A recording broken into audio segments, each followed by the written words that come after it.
اب اعتکاف پر بیٹھنے کے طریقے کا مطلب، یہ دوسرا سوال ہے۔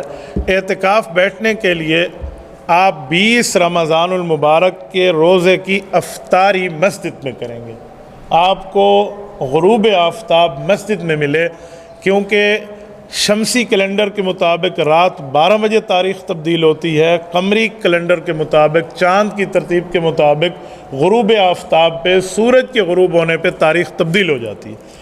اسی لیے رمضان شروع ہونے سے روزے کے سے ایک دن پہلے رات کو ہم تراویح پڑھ لیتے ہیں، اور عید والی رات میں ہم تراویح نہیں پڑھتے، کیونکہ اسلام کی تاریخ مغرب کے حساب سے ہے، جو چاند کے حساب سے ہوتی ہے۔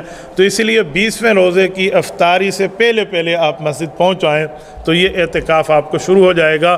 اس وقت تک آپ اعتکاف میں ہیں جب تک آپ کے عید کا اعلان نہیں ہو جاتا، اور جب عید کی رات ہے اس وقت اعتکاف نہیں ہے۔ لیکن میں ساتھ بطور مشورہ، بطور رائے کہوں گا، مزدور کو مزدوری آخر میں ملتی ہے، وہ رات بازار میں گزارنے کے بجائے اللہ کے گھر میں اسی اعتکاف والی مسجد میں گزاریں تو بہت بہتر ہے۔ اس رات کا نام ہے لیلۃ الجائزہ، انعام، گفٹ ملنے کی رات، انعام ملنے کی رات، مزدوری ملنے کی رات۔ ہم نے اس کو چاند رات بنا کے اس کو ہیئر ڈریسز کی دکان پہ، بازاروں میں خریداری کے اوپر وہ غرق کر کے رکھ دیا ہے۔ لوگ کہتے ہیں 10 دن بیٹھا تھا، میں نے کٹنگ کروانی ہے، میں نے فلاں۔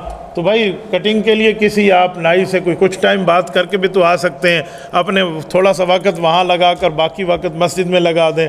تو اس کو غرق کرنے بندہ بیٹھا ہوا ہے۔ شیطان بڑا تگڑا ہوتا ہے اس رات، وہ 1 مہینے کی قید کاٹ کے رہا ہوتا ہے، وہ آپ کے 10 راتوں کی نیکیوں کو 10 منٹ بھی نہیں لگائے گا ضائع کرانے میں۔ اس لیے اس رات تو کم از کم آپ مزدوری لینے کے لیے اللہ کے دربار میں ٹھہر جائیں۔